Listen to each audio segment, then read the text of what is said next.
Hi, and I want to thank you for watching this video. I want to remind you to please sign the petition at asnet.qc.ca. I'll leave the link down below. So I'll just start with this video. I wasn't quite sure what to do. I've had a rough couple of weeks. But it feels good for me to talk about this. It's quite therapeutic. Really want to get the message out there that we need to just to keep up with our questioning of what's going on and to not just be a bunch of sponges who accept everything that the governments tell us. So I'm going to start, as you saw a couple of weeks ago, I put on the Facebook page the press release that the BEI sent out. I want you to know that I've known since November 22nd the investigation to Riley's case was over. It's been in corrections since then. I'm not quite sure what that means, but one of the BEI investigators told me that every time we send the report to our boss, to the director, Mate Gioke, she keeps sending us it back to us and asking us to find synonyms for vulgar words. So I guess she doesn't like it when they speak the truth, which, it says a lot to me. I think Madeleine's joke, as her name implies, is someone that we should really be looking into. She's the director of the BEI. She was a prosecutor for the Crown for 25 years. She was involved in the Maddox affair. She was involved in the Shark affair. So, in anywhere where there's been possible police corruption or collusion or scandals, she's right there. So, and that really doesn't have anything to do with what I'm doing. I'll be honest with you, like the first couple days after Riley died, I was okay. Not okay with what had happened, but I could kind of understand it because I had very little information and I knew very little. And like I'd said in some of my previous videos, I truly believed in what the BEI was saying and that they were going to get to the bottom of it and that it really wasn't up to me to do anything. And like I said before, it took a couple of weeks and I realized that I was really on my own in all of this. I talked about the experience that I had at the hospital. I talked about the experience when I arrived on the scene. Like, I think it's important. So I'm going to go over that press release. I have it right here. I'm going to translate it, but excuse me, I asked the BEI for a courtesy translation, courtesy translation, for a little bit of respect, for my son, for his family and friends, and for me as well.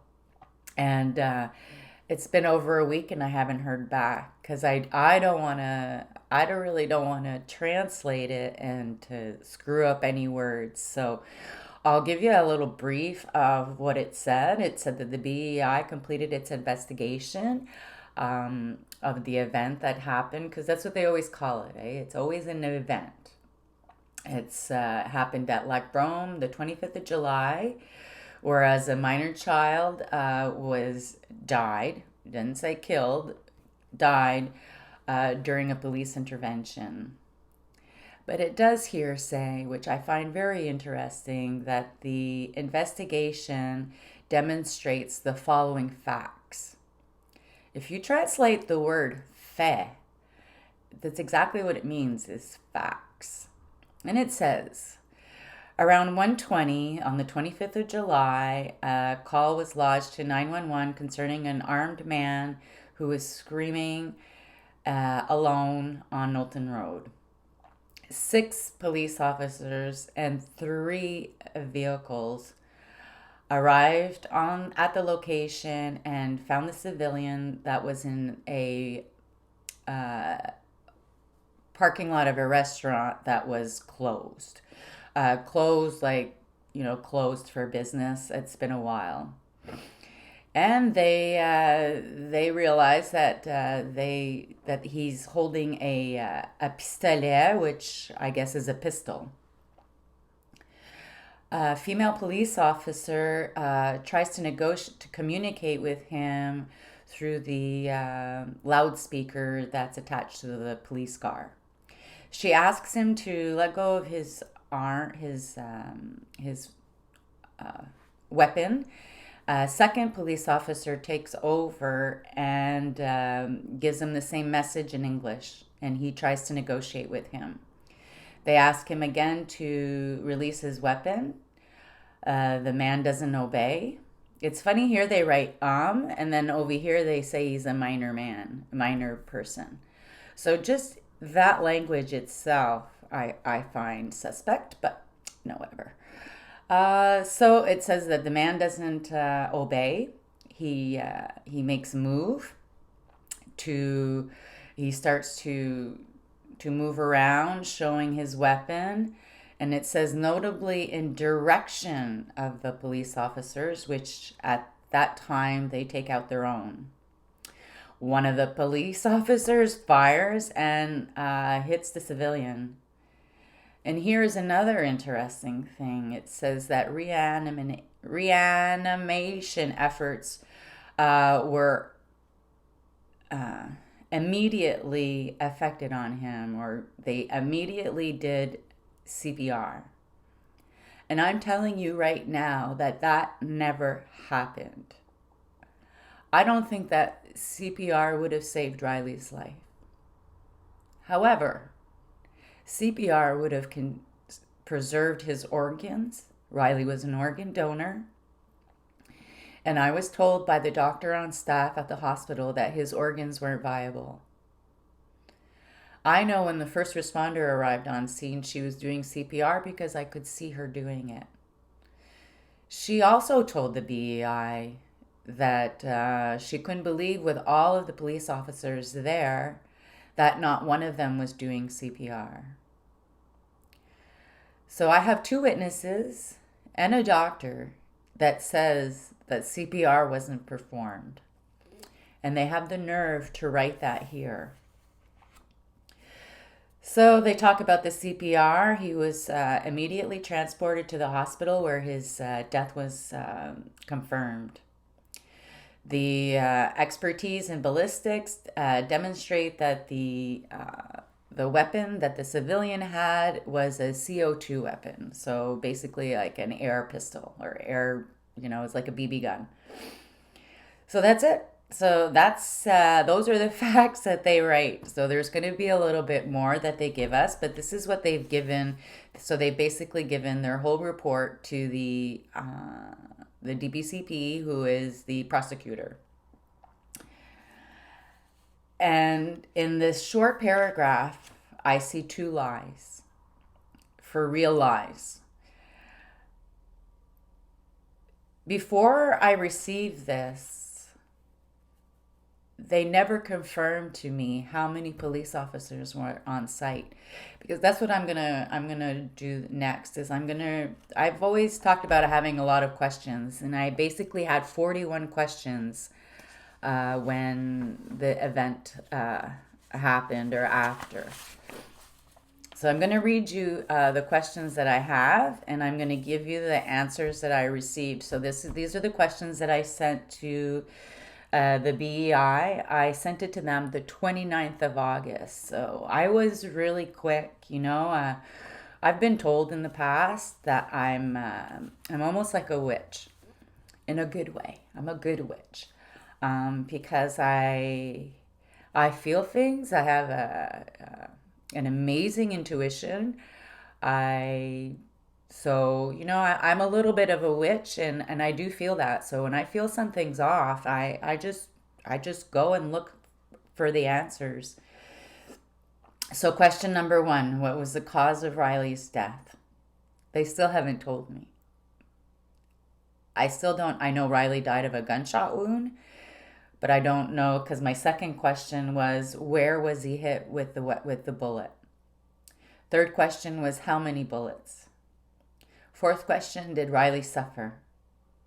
The fifth question that I had was the arrival of the SQ, what time they fired the weapon, and how many hit my son. How many implicated police? And I did get that answer. It's one policeman. And he said it in French, so I'm assuming it was a man. I asked them if they took a declaration of all the pre-hospital services, such as the first responders, the paramedics from Cowansville, and they answered me yes. On the 4th of October, I asked them again why, if they had questioned the first responder, because I already knew the answer, and the answer was no. And they said yes again. So we had a meeting, and I read them the emails that I had received from the first responders stating that no one from the BEI ever contacted them. So they had told me that they were going to interview these people to see if they had overheard something, because obviously they arrived after the fact. But like if they overheard the police officers saying anything like that. So that wasn't done. I asked why I didn't have access to my son on the scene, and the BEI answered me was so that I wouldn't contaminate the scene. My ninth question was the name of the SQ officer, the liaison officer that was at the hospital. Didn't know. They couldn't tell me. I wanted to know the age and the number of experience that the agents that were implicated in my son's in the police intervention. I wanted to know the sex of the agents. Was it a man or a woman? I like I said, because he put policeman in masculine, that I assumed it was a man. I asked who took charge of the agents, and he said it was the chief of the SQ. That it's actually themselves that have to take themselves into a charge, and that's their obligation. I will talk about the obligations probably in the next video because I think it's important. So again, who took charge of the scene? And that was the SPVM and some forensic team that came. I asked where the police people went, and I didn't get an answer on that. I asked what time my declaration was written and what time my arrival on the scene was. And I wrote that I had arrived just shortly after the first responders. I haven't received an answer from that. I asked why the SQ had our hospital cards. No one can answer me that, not even the hospital. I asked if there were any charges that were made to the SAC. I didn't hear any of that. Or not the SAC, but the RAMQ. I asked them why they didn't know that Larry had been arrested the next day. And, the 3rd of October, he still didn't know. Why is it me that's giving you all the coordinates of all of Riley's friends? Why is it me that gave you the name of a witness who heard in parts some of the intervention? And this is where I found very curious. They said that they leave business cards and they wait for people to respond. So they're not looking for witnesses. They're waiting for the witnesses to come. And then my next question, number 20, was, that was 21. Okay, so that was 20, sorry. So again, why is it me that asked you to go to that apartment building to ask if anybody there had heard anything?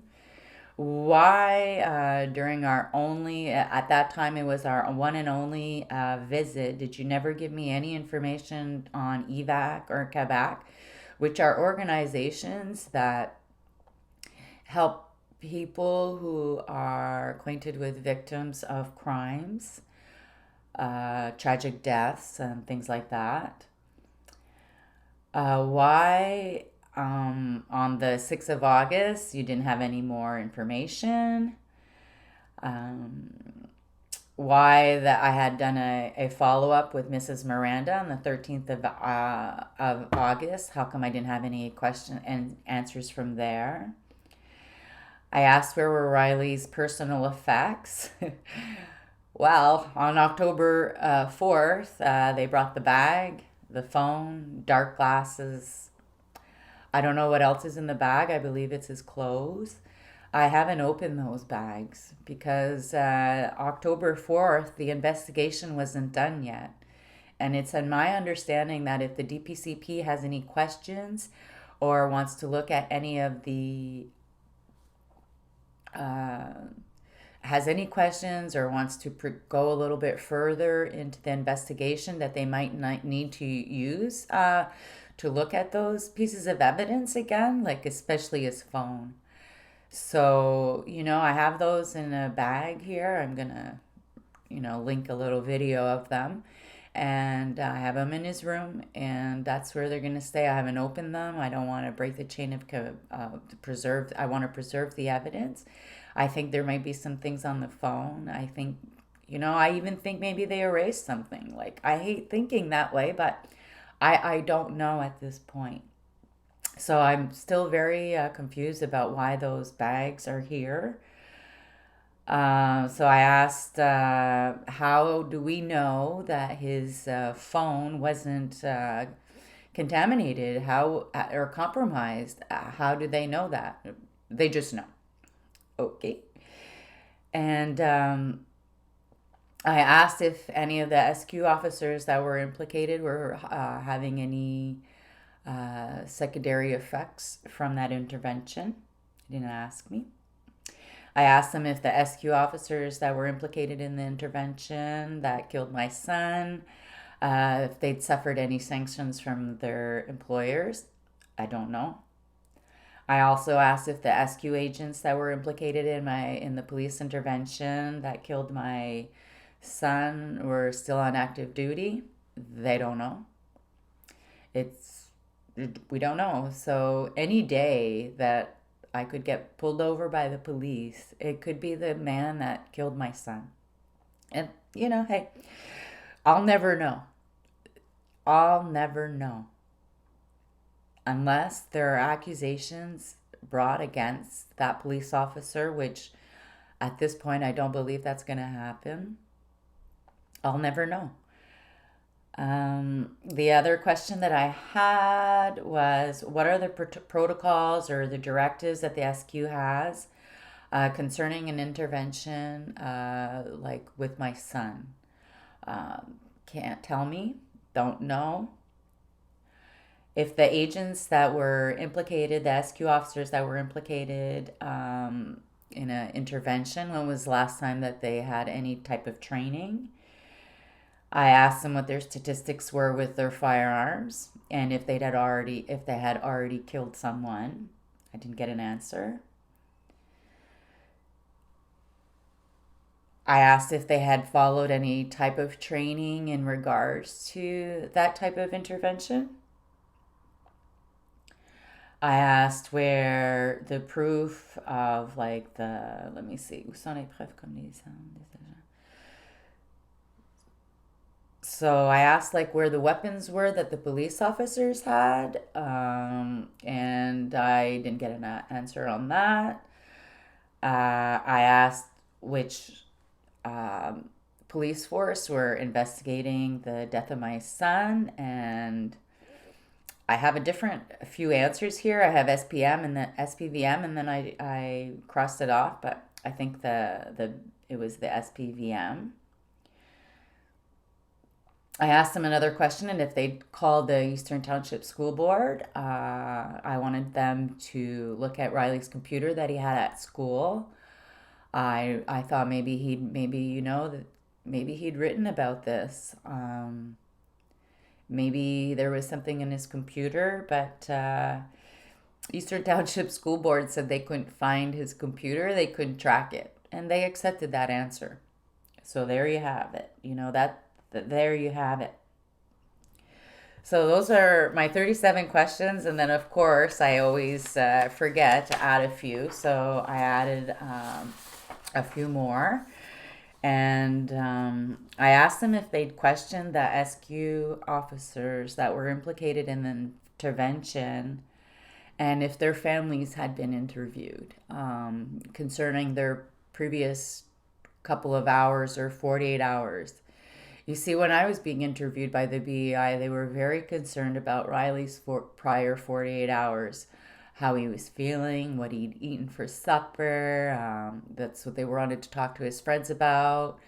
Um, what his moods were, if he'd been drinking, if he'd been doing drugs, and then they talked to me about they were waiting for the toxicology report at this time, and I asked them.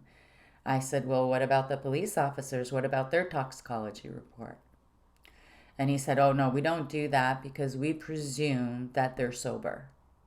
They presume that they're sober. And I was kind of surprised by that. And they said yes, because on the police law, there's Article 260 that says if a fellow officer notices his partner or another SQ officer doing something wrong, whether it's drinking on the job, being too abusive, or being rude to people that they're pulling over, drinking Red Bull all day, anything that they see, it goes beyond like a criminal charge, of course, but also in their ethics. If they're derogatory in their ethics and their duties of performing their job. So this Article 260, I'll tell you, it's stuck in my head because I don't believe that a partner of a police officer is going to say something to their boss.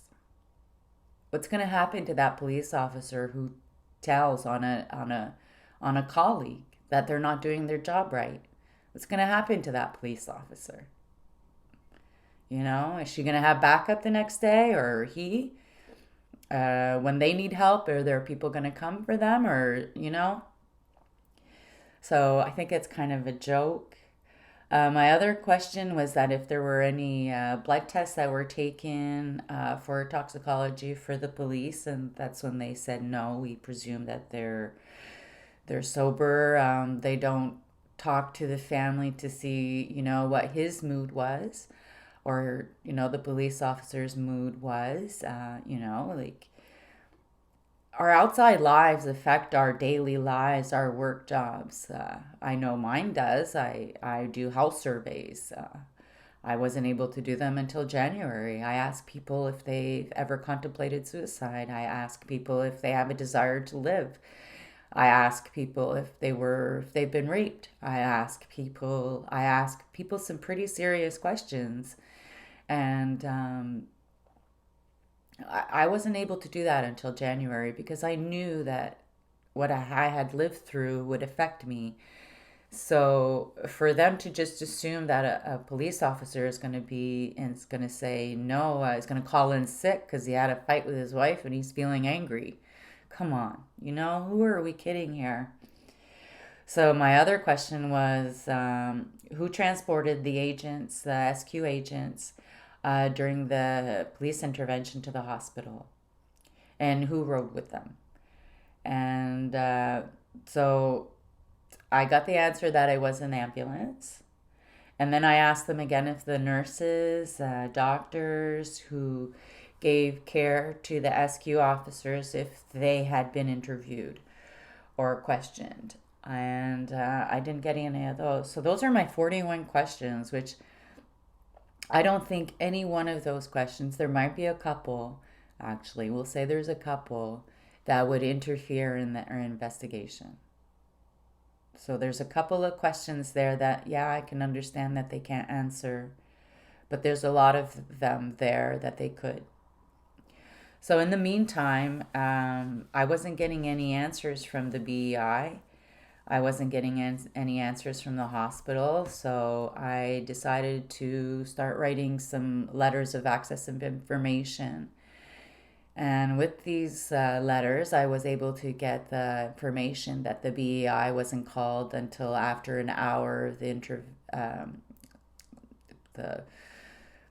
the intervention, and also I found out through these access of information that one of the police officers that was on site, it could be a witness or implicated, were not uh, that one of them did not follow their obligations.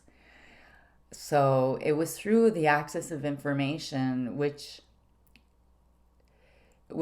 to me tell it's just very disrespectful. It's we're not treated like we're victims.